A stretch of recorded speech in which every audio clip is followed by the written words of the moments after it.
to the UltraCycling Magazine show.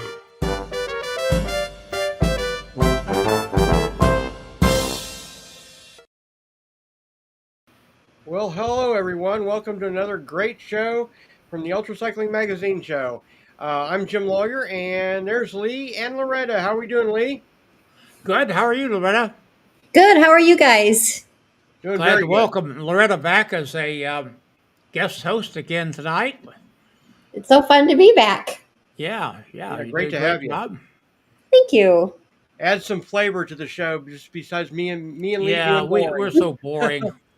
Yeah, we're so boring, but you add a lot of flavor to it. There you go. Hey, Lee, Well, who are we brought to us by?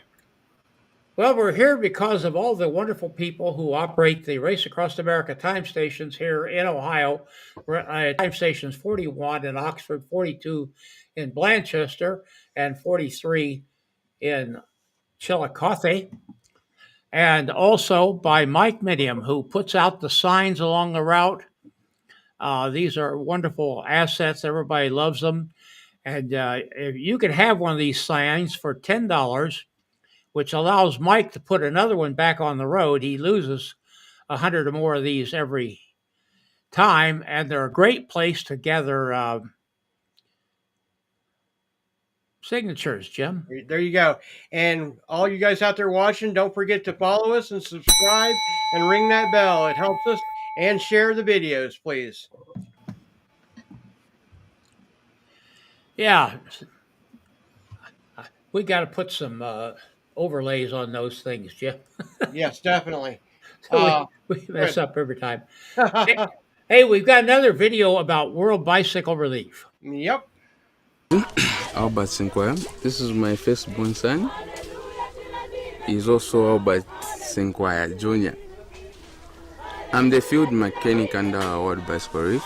The money which I make, I use it to feed my family, to sponsor some of my sisters to school and my brothers, even to feed this firstborn of mine, for him to look nice and fat like this.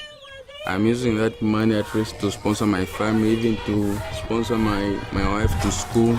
In Songo Market, I have about two shops, one stand.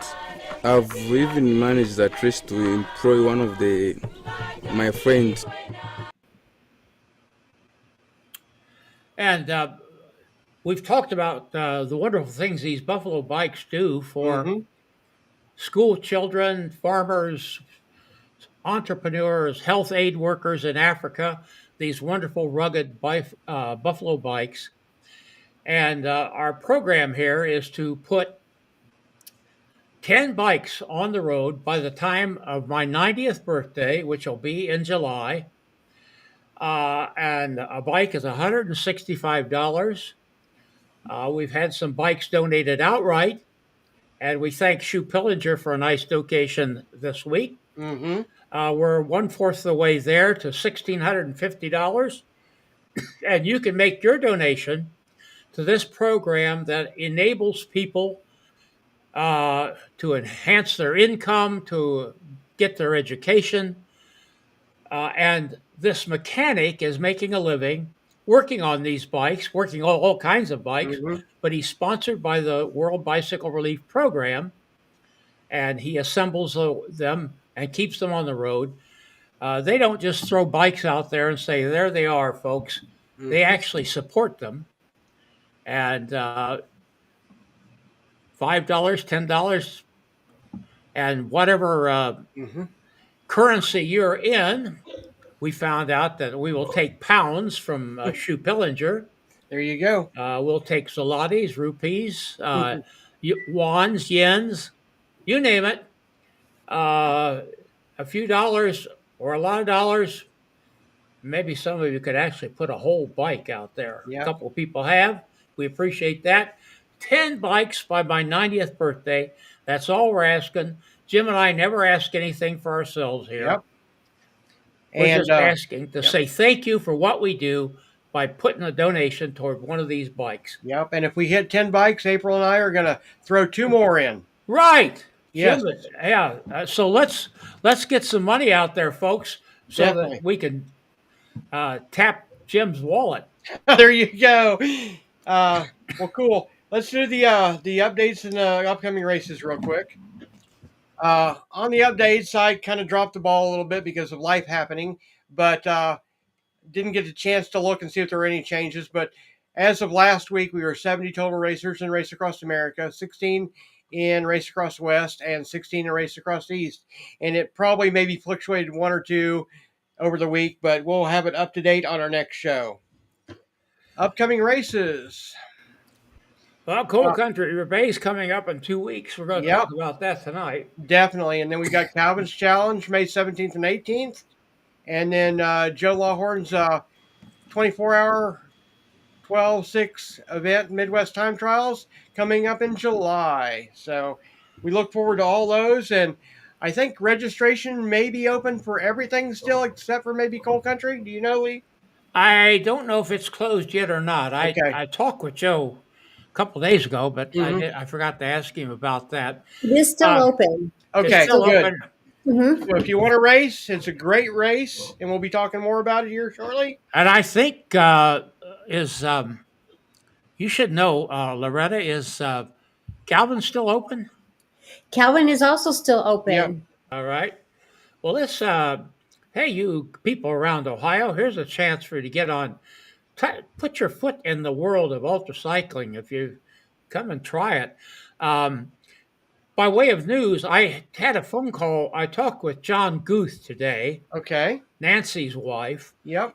She, of course, struggles with some very unique form of Parkinson's. He gave me the name. I won't try to repeat it. I don't remember it. And she still gets on her bike, on her trainer, Yep. and rides some, but I think he has to help her on and off. And Yep. it's getting to be a real challenge. They're getting help. I think he said they have help 12 hours a day. Okay. And I kind of know what that's all about. But so, John and Nancy, we wish you well. Such a wonderful couple, and that terrible disease has taken Nancy out of the racing picture, and bless her heart. Definitely. Yeah, we see her on Zwift every once. Yeah, John told me that she does get on Zwift, and I think Jim has frozen up there on us. Please don't leave, leave it, John. I'm going to be in terrible trouble. I think we're ready to move on, though. We didn't talk about the comments. This is Jim's thing on this. We have our little chart over here. Comments and questions, please. Give us your comments and questions on either Facebook or YouTube, and we'll be able to see them here and post them for everybody to answer. With that, we're going to go on and get ourselves over to Cleveland with Eunice Moon. How are you, Eunice? Hey, thanks for having me. Well, glad to have you with us. You asked how we found you. We found you as registered with Cold Country Roubaix and learned more about you. And Loretta, Sorry about that. Loretta, take it away.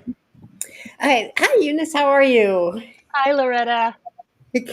Well, first, congratulations on your wonderful ride yesterday at Barry Roubaix. It was impressive, as hilly as it was. It's very, very good. So Thank congratulations on that.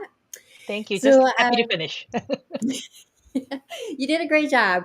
So one of the things that I'm really curious about is how did you get started in triathlons in slash ultra cycling?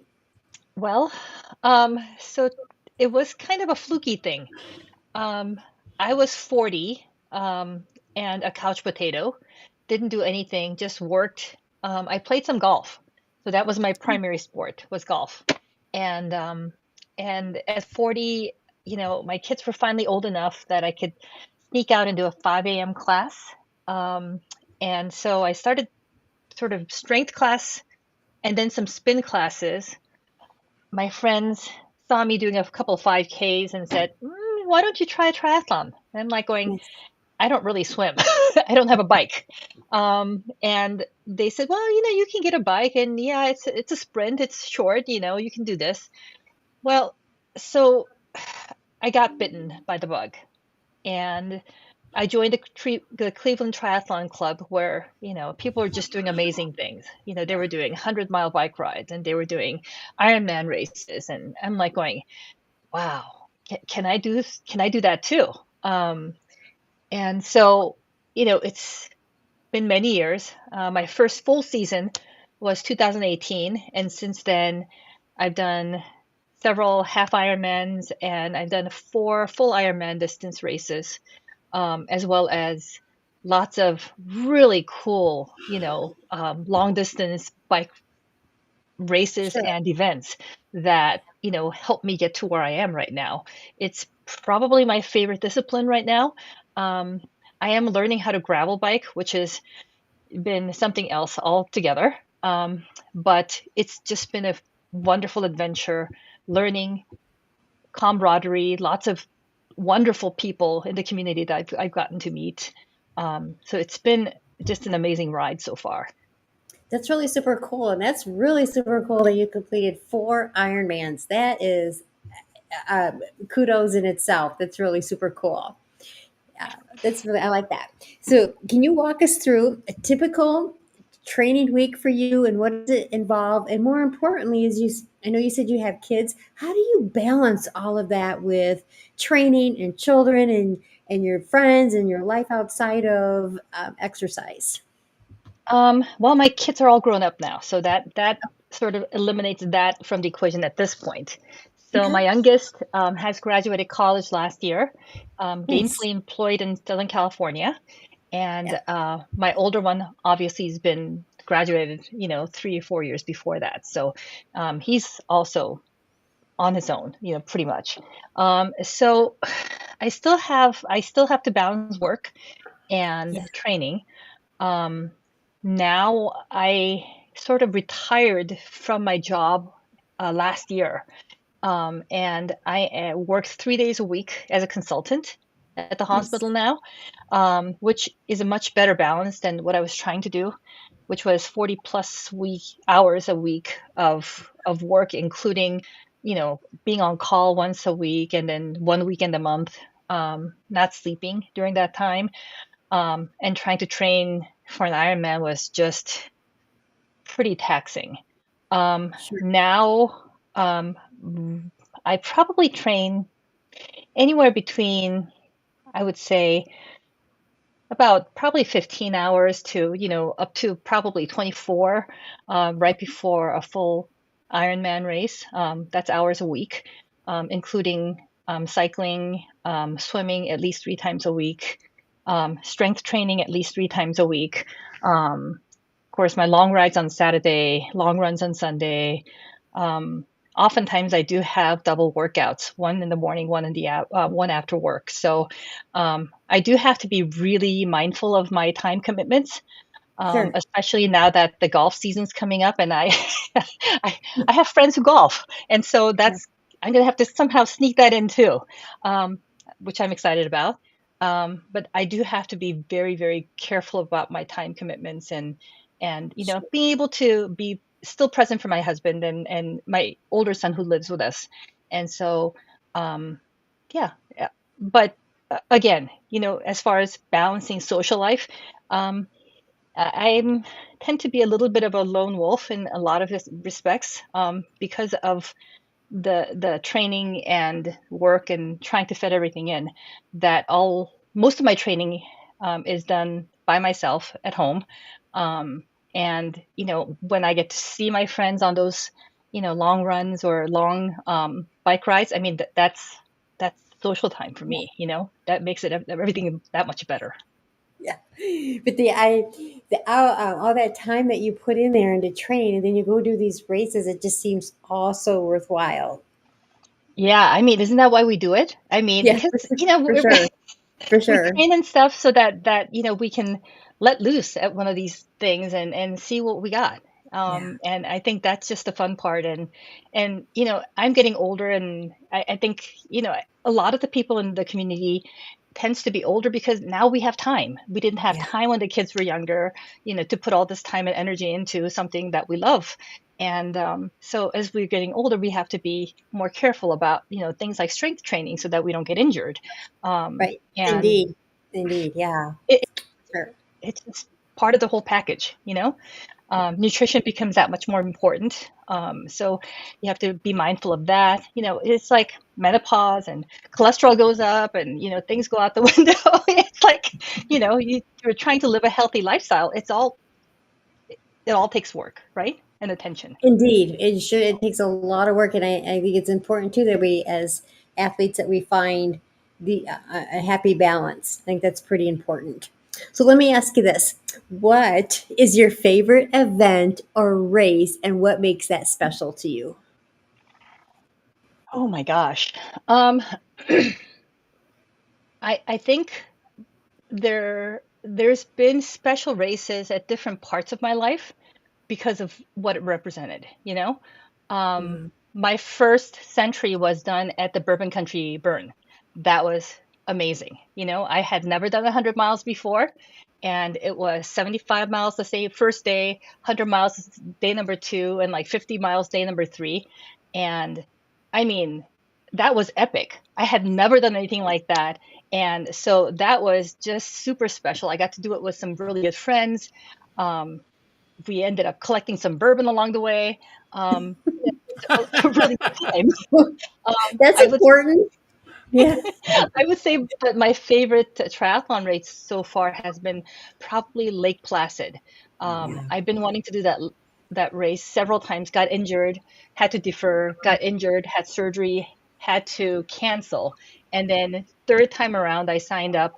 I did it last year um, in Nice. preparation for Nice, which was 2 months after that. And but that race is iconic for a reason. That Yeah. ride through, oh my God, it was just absolutely breathtaking. You get to do that 2 loops by course, wonderful. The fan support was amazing. Swim wasn't bad, it wasn't bad. I got through that okay, which is my weakest discipline. But doing that with friends, I think that was so important, and it was just it's something that I'm going to remember hopefully for the rest of my life. Excellent. Real quick, everybody out there watching, I know there's a bunch of you. Comment in the chat. Post your questions. If you don't have a question, just let us know where you're watching from, please. Okay, go ahead. Is Lake Placid the Ironman with the swim where they have the line at the bottom of the swim? Do they have that? Yes, they do. Yes. I, Is that I stayed also I stayed away from that cable underneath the because cable? everybody was Yes. there. Yeah, Yeah. everybody was there, and I was like not gonna get into that morass. Yeah. So I stayed far away from that and swam around it. Mhm. Gave myself a little wide berth, to make it there without being beaten up. Mhm. Yeah, for That was my sure. Well, it strategy. sounds like it was just like a very beautiful experience for you, and I understand the bike is just breathtaking. Oh, oof. Yeah, I would go back and do that race again. It was probably one of the toughest races I've ever done, but I would train to do that one again, definitely. Very cool. Very cool. I know earlier we talked a little bit about how how sometimes it's hard to stay mentally in the game or in to mentally prepare for these long races. So, what role does the mental preparation play in your performance for these long endurance races? Yeah, I think training your brain is just as important as training your body. Um, an old coach told me this, when I wanted to listen to music while I was swimming those laps. He said, Yeah. you got to train your brain, you got to train your mind too.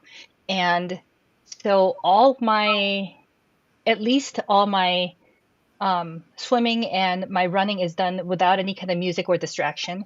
I think Okay. it's important to stay in the moment. Um, when I train, let's say I have a 4-hour bike ride on the trainer, yeah, I'm gonna be on YouTube. I'm going to be on, whatever, watching my videos and doing that. But at a race, I mean, listen, I'm a pretty weak swimmer, so I'm always like last one out of the water. And so my fun part is picking off all those people on the bike, Yep. Did you And just count so, them off as you oh pass yeah, them? Mhm. Yeah, oh yeah, yeah. I yeah, go, I get that's that. a fast swimmer. That's a fast swimmer. I got you. I got you. Yeah. I wonder how many people come into ultra cycling by way of uh, Triathlon. triathlons and then find that cycling's what they really like. I think I Mhm. find that over and over again. Don't you, Jim? Yes, I totally agree. I know quite a few people that have done that. Yeah. Yeah. And I would say, part of the whole, you go into triathlon thinking that it's a good balance of everything, but the run is so hard on the body, Hmm. and especially for me, Mhm. I've been pretty much injured every single year since I've been doing this, and it's almost always running related. Um, Mm. Cycling is safer. I mean, yes, there's traffic. Yes, there's all those things that you have to worry about. But, on your body, it's fantastic. I mean, you Hmm. get strong. It translates well into the run. If you are a strong cyclist, your running gets better, Right. by default. Um, and people don't get injured, not in the same way. Hmm. And Yeah. so, it's just fun. You get to do it with friends. You get, I mean, there's so much to it. And then there's these great events, things like, gravel races and road races. And, I mean, the community just comes together for these things. Yeah. And it's just, there's nothing like it. I Yeah. mean, yes, there's running races, but it becomes an individual thing. Yeah, you say hi to people and then you're just by yourself, right? Yeah. Cycling, you're in a group. Yeah. You regroup, you do this, you do that. When I go down to visit my son in Los Angeles, I'm part of a couple cycling groups down there, and shout out to Lagrange and Grandmaster Cycling over there. And, they have wonderful group rides. Hmm. The community's Mhm. fantastic. Everybody's just always so welcoming, no matter who you are. I think that's just part of the allure, of the whole I, cycling. I need to talk to you, Eunice, about that because my grandson's just I think he's second year residence at UCLA, and I said get into cycling. He did buy a bike. I says find a group, Oh yeah. find a Oh, they're group, you know, they are so and active. There's a group ride every day of the week except maybe Monday. don't Hmm. allow yourself to be totally dominated by medical school. Definitely. Well, Now, I think that's pretty time consuming though, mhm. in all I'm fairness. fairly, I'm fairly confident that all of us can agree that cycling has just exploded in the last 10 or 12 years. This is incredible how many cyclists are out there now. I think so. And you know, I didn't quite realize how big cycling is, around the world, because Yeah. now I'm able to catch, all the big cycling, Tour de France, Paris-Roubaix. I mean, I can find all that stuff online, either through Peacock or on YouTube or, and you can follow these like amazing, amazing athletes, as Yeah. they do 120 miles with 5,000 feet of climbing, like 10,000 feet of climbing every single day, for, a week, 2 weeks, 3 weeks. Um, I think it's just so inspiring, and it's so big, in other countries. But I think we're catching on here. I don't know that we have the infrastructure. That's the only thing, in the United States. Not Mhm. here, not yet. Yeah. Well, let's One get last on to question. talk a little bit about cold country Roubaix, shall we? Oh Uh, yeah. did you do cold country last year, Loretta? I did. It is hilly. Okay, It well, is. you ladies talk about it because you've been there. Yeah, yeah. Yeah. Joe and Heather are amazing. They are just the nicest people I've met. They are incredible race directors. They're so giving. They're so nice. They spend a lot of time to make sure that these routes are groomed to a fine tooth comb. They're just super nice people. So, they have the 35, I want to say 35, 62, and the 100 and the 350 or 300. So there's four different distances that you can choose from. I, I don't know the elevation off the top of my head except for the 100 mile, and that's close to 11,000 feet of climbing. So that's a lot. I'm not sure off the top of my head what it is for the 62, but I want to say it's between 7 and 8,000. I think the course just came out and it's actually closer to 4,000 this year. I think Oh, for the last year 62? it Okay. Yeah. last year the 62 mile was closer to 6,000 feet of climbing. Yes, that's what I'm Um, thinking. Yeah. yeah, Okay. and this year they just came out maybe a day Yeah. ago. Mm-hmm. Um, Okay. I don't know about the 40-mile distance. I didn't look at the elevation for that, but you're right. The funny thing is, I didn't even know I was going to this race last year. I didn't even hear about it. It was all word of mouth. Um, I didn't Hmm. know Joe or Heather. And my friend Katie kind of found out about it. And it was sort of, I don't know how she found about it, but she heard from somebody and she said, Eunice, let's do this weekend. I think we can get in. I'm like going, okay, how do I sign up for this? And they said, oh, well, I think the registration is closed, but maybe we can let them, sneak us in and pay the Yeah. registration. Yeah. Well, Heather was so nice. Mm-hmm. Even though the registration had closed, I think like 4 days, I was like, this was the day before the race or something. And she opened the registration for 15 minutes so we could register and do the race. That's Um, awesome. Super cool. yeah, and we were there on the day of, and it was a little drizzly to start, if I remember correctly, Yep. last year. Yep. But Yep. they had our numbers for us, and they were just so welcoming, such Mm-hmm. Yeah. super nice people. They really care, and that is so apparent. Yeah. The hospitality, the way the mayor came out, Yeah. and just the whole community seemed to be behind them. It Mm-hmm. was amazing.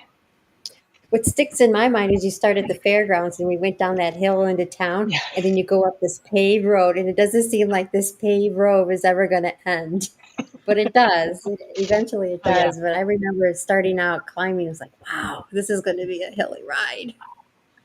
I had no idea what I was getting into. And I would tell you that, I've done some of the other local gravel races. Mhm. I've done Road Apple, I've done Magnolia. The Magnolia long course was the only one that I've ever DNF'd. I just, there was so many technical for a newbie gravelist. It just was way too hard for me. And I walked all those segments coming up and down, and I just ran out of time. Um, but the gravel at the coal country was, I would say, about medium gravel, wouldn't you say? It's not like the Okay. big loose gravel. It's not champagne gravel. It's about medium, but the roads were in fantastic shape. Yeah. Yes, there's climbing, there's hills, beautiful vistas, um, but it was fair. I mean, if you can Mhm. get that bike up that hill, you're good. You know what I'm saying? It's not like you have to negotiate over big routes and big rutted, roads or Mhm. anything like that. Um, so I just thought it was a really great course, great, I just never even heard of this place, and I'm like, oh my gosh, look what's around me here. Um, I was just trying not to crash, of course, but it's like I couldn't just. I was sneaking all these. Oh my God, look at this! Oh my God, there's another farm. There's this. There's that. Yeah. So just a beautiful, beautiful. Um, course. And like I said, I mean, I think I was the first female to sign up for the race this year. I Mm-hmm. was Well, like, you were oh, the nice. registration. I I see our mean, I see our friend our friend Jane from California has chimed in, and she says hello from Southern California. I was a distant runner more than 40 years, and was impressed to watch many of my running friends gradually turning to cycling. And yes, that's we've commented on that. And I yes. believe Joe might be out there watching. Joe, if you are, make a comment so we can say hello to you. Definitely. Um, No. Hi, Joe. I Hi, Heather. So, what is on your race schedule for the rest of the season? Hmm. So I have cold country Roubaix in 2 weeks. Mhm. I just did Barry Roubaix, and Okay. then I have a half Ironman in Chattanooga in Nice. 5 weeks, I want to say. Um, and then I have a full Ironman at Ottawa in the beginning of August. Don't have anything lined up for June and July. I'm still looking around to see what there is. I'd love. Oh, There you go. oh, come help me celebrate my 90th birthday. 6, 12, 24-hour time trials Yep. in Oh, Another Joe and Chillicothe. Heather race. And Heather and Joe are putting that on Yep. as well. Yeah. Yeah, yeah, Joe and I Heather saw do that. that. That's a new race. First year. Hmm. It's a qualifier, I believe, Jim, for Yes, it RAM. is. Midwest Championship. Yep. First ever. Sign up. You should sign up and do the 12-hour. You'd be really good at that. 12 hours. Did you do an I've Ironman? never I know done it's a 12-hour. It could be a I know challenge. it's an Ironman's a lot different than cycling for 12 hours, but yeah. Yeah. Yeah. You know, Flat course, there are so super many flat. things. Like there's time trials, there's, Yeah. you know, the different cycling things that are the communities there. Mhm. I guess I'm a little bit hesitant to enter these because I don't know what to expect. And it's like it was hard getting into triathlon and then trying to sort of get into this like things like gravel and things like time trials and stuff. It's like, oh my gosh, these are real cyclists. It's not like make believe play cyclists like a Well, triathlete. if you like hills, you might Uh-huh. not like the Midwest. It's flat. Oh, no, I like Because flat. it is flat, flat, flat, and I Yep. believe it's all paved, Jim. I believe so. Yep. Yes. And Yep. Joe, All paved. tell us about that. Yeah, so it's there's a 6-hour, 12-hour, and 24-hour. The 24-hour is a RAM qualifier. The 6 Mhm. and the 12 are the Midwest Championships. So if you don't want to race in a championship, you can sign up under a category that is not the Midwest Championship.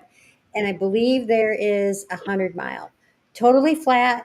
It's perfect for those who want to go out to Durango Springs in November and race the 24-hour worlds out there in the either the 6 or the 12 or the 24 distance. It's a great practice, gives you a great baseline where you want to be. And it's two of the four distances are championships, time trial championships. So I think that's pretty cool. Like you said, Heather and Joe are putting this on. Totally Wow.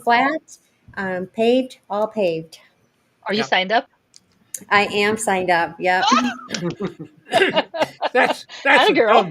that's a dumb question, Eunice. Yeah. Loretta signed Yeah, up for I- everything. If I my sign up, at tri-bike. least I'll know one person, right? Put me on my tri-bike and I can ride for hours. Put me on a gravel bike and I'm like, yeah, I can take or leave it. Mostly leave it. And just remember, even though it's my 90th birthday, you do not have to bring me a present. Just But donate I will. donate to World Bicycle Relief at donate.ucm.bike. Bike. There you go. Yeah, I get it right. So yeah. There you go, So Lee. Eunice, Greetings from Malaysia. Malaysia. Yes, I wanted to mention while we're talking about the growth, I'm so excited about what's happening in Malaysia, in Thailand, Mhm. particularly in India. I mean, ultracycling is just exploding in India. Yeah. And Peninsula Divide, yes, we want to get to you and we want to talk to you about covering your race. And I've been neglectful about getting back to you. You reached out to me, and thank you.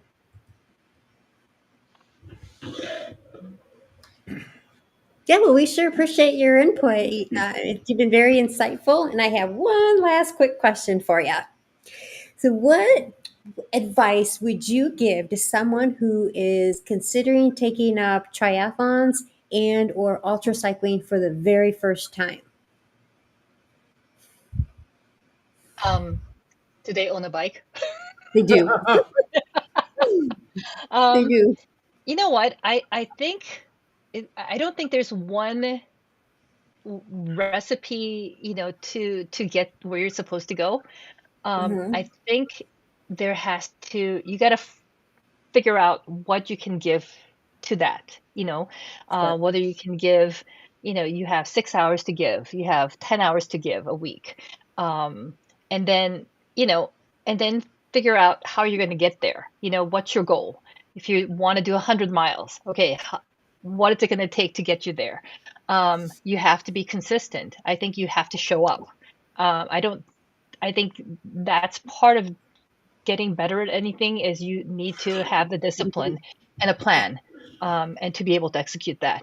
I think aside from a bike, I think having a bike trainer, especially like I live in Ohio, so the weather can be very unpredictable. And if you're kind of like me and, I don't really ride outside unless it's a Saturday or a Sunday morning at sunrise when there are fewer cars out there on the roads. There's too many distracted drivers. And some people are just mean, they don't appreciate us sharing the road with them. And so I think it's nice to have an option of training at home.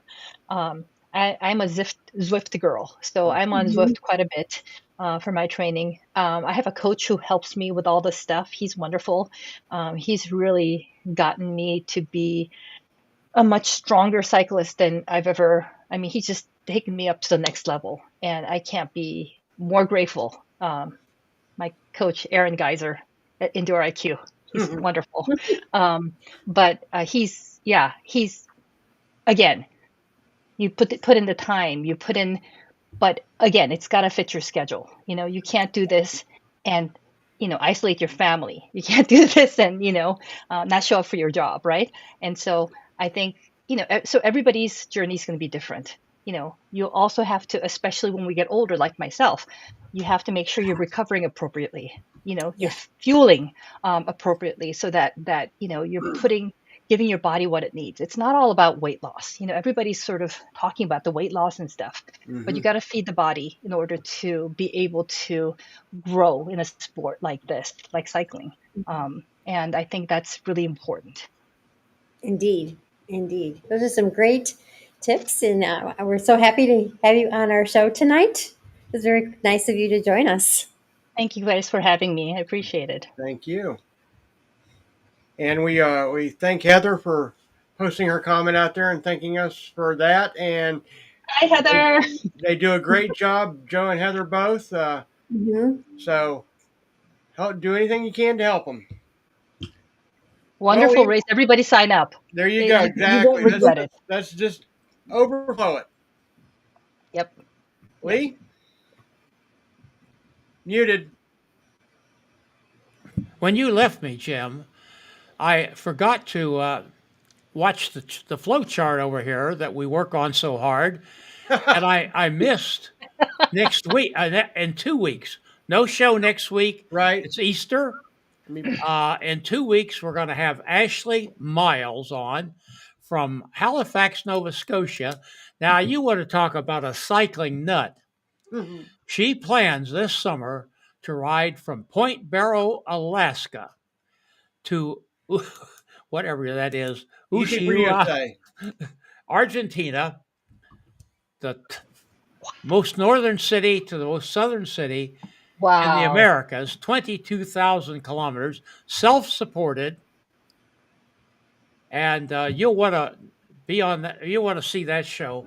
Definitely. I think I've chatted with her a couple times. She's a wonderful person, and you will enjoy having her. And a badass. Wow. Yeah, I mean, I think about my little cycling ventures, and I think, wow, wasn't I something? And then she does something.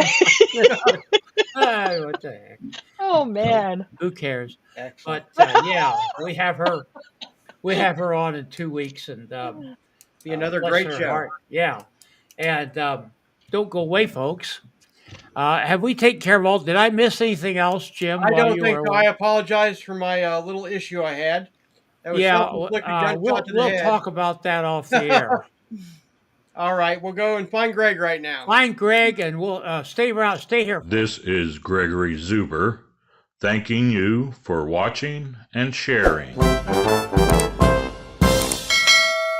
Music by Kevin MacLeod.